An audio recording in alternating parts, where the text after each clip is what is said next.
Good evening. Welcome to Obscure Tales of the Strange and Supernatural. I'm your host, Melissa Angel. Tonight's tale, I will be taking you to rural West Virginia.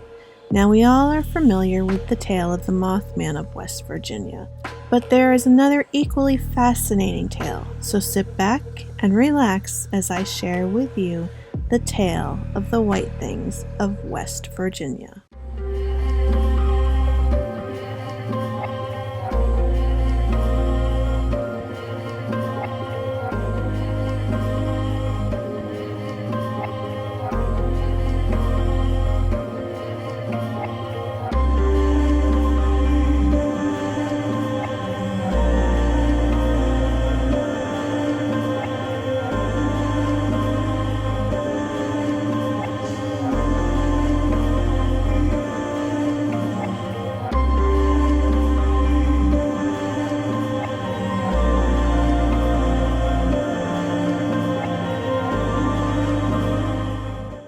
Throughout the 20th century, there were reported sightings in rural West Virginia of creatures that have become known as the White Things.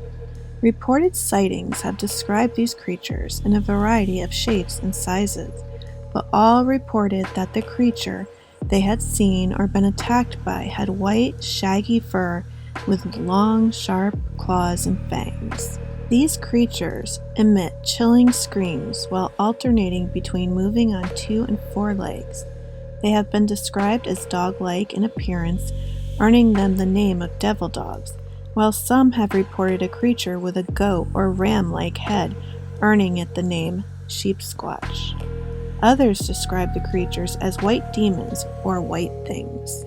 White things have been responsible for attacks on animals and humans, but with a very big difference between the two. The attacks are violent, happening suddenly, leaving animals mauled and mutilated to death.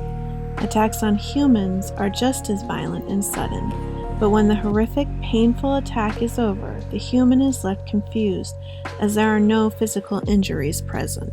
The most well-documented case took place in 1929. Coal miner Frank Kuzel was walking to his home in Fairmont after an 11-hour shift at the Jordan 93 mine.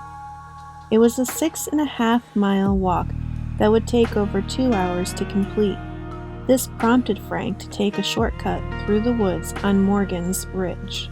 At first, his trek through the woods seemed to be going well, but halfway through things took a turn for the worse. As Frank was walking home, he encountered a strange creature. It was about the size of a very large dog with white hair, a bushy tail, and extremely sharp teeth. Before Frank could react, the creature lunged at him. In an attempt to fight off the creature, he swung his lunchbox at it, yet his lunchbox was unable to make contact as it seemed to just pass through the creature.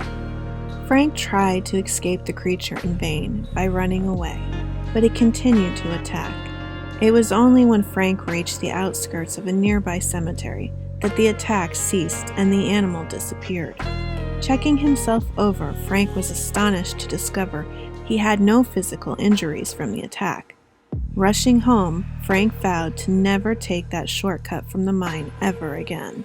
There are some that believe the white things with their red eyes and long sharp claws are omens of death and are referred to as white devils. Cherokee lore told of the sudden appearance of a white wolf that heralds the coming of a premature death. Over time, in Appalachian lore, the white wolf became a white dog. The dog was very large with a powerful build. It was a beautiful creature despite its matted and unkempt appearance. This herald of death would show up following people home. Sitting from a distance, it would wait for the death of the one who had been marked. It was always seen by the person who was about to die. On rare occasions, others who were close to the person marked for death would see it as well. Typically, though, this omen of death was invisible to all others. Once seen, the person marked for death would die tragically within a few days or 2 weeks. And that concludes this week's Obscure Tales of the Strange and Supernatural. If you have ever had a strange encounter, leave a comment below and tell us about it. Don't forget to hit the like and subscribe button. Be sure to hit the notification bell too, as I post new tales of the strange and supernatural every Friday night.